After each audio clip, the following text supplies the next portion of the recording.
To you, Savannah, that's right. We were granted the first ever behind-the-scenes access to the daily schedule of Iran's President Ahmadinejad, drawing back a curtain on one of the world's most controversial and secretive leaders.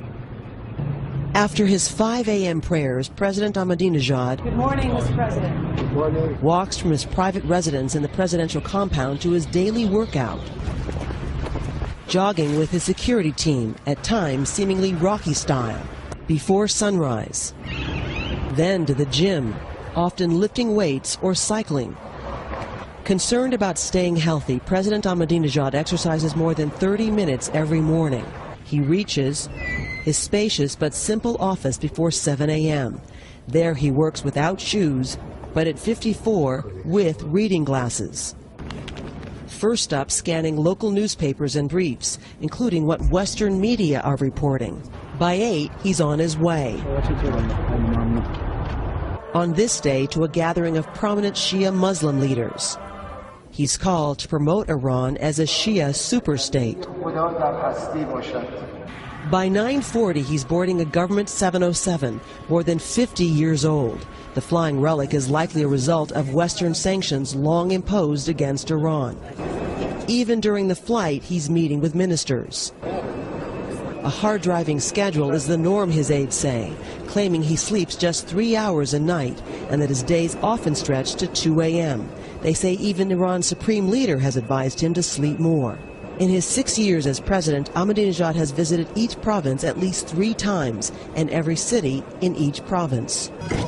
At 11:45, after an hour flight, we land at remote Khorasan province near the border of Turkmenistan. Mr. President.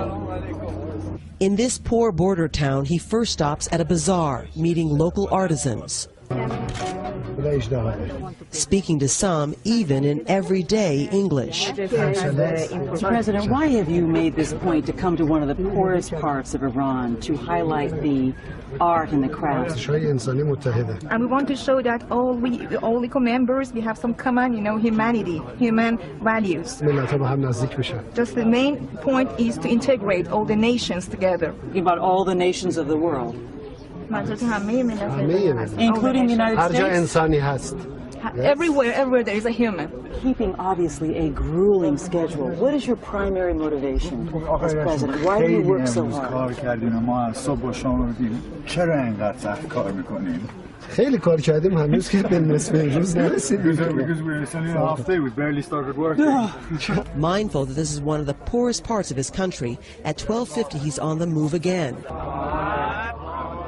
to review government-subsidized housing. Iran's poor masses are his base. 26,000 families here alone have gotten homes.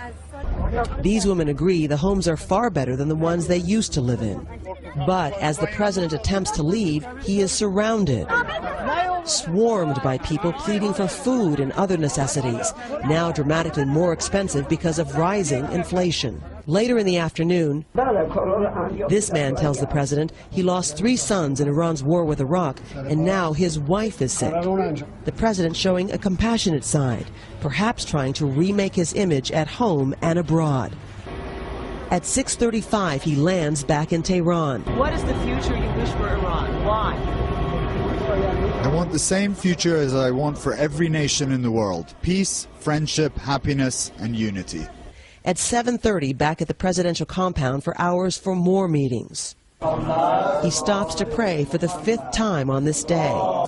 And then, in darkness, he returns to work, expected to go until midnight, when night becomes day again. President Ahmadinejad is about to appear once again on the world stage when he speaks before the United Nations General Assembly. But in a sign that his controversial rhetoric has not changed, on Sunday he reiterated his position that 9/11 was, quote, a complicated plan devised as a pretext for the occupation of Afghanistan and Iraq.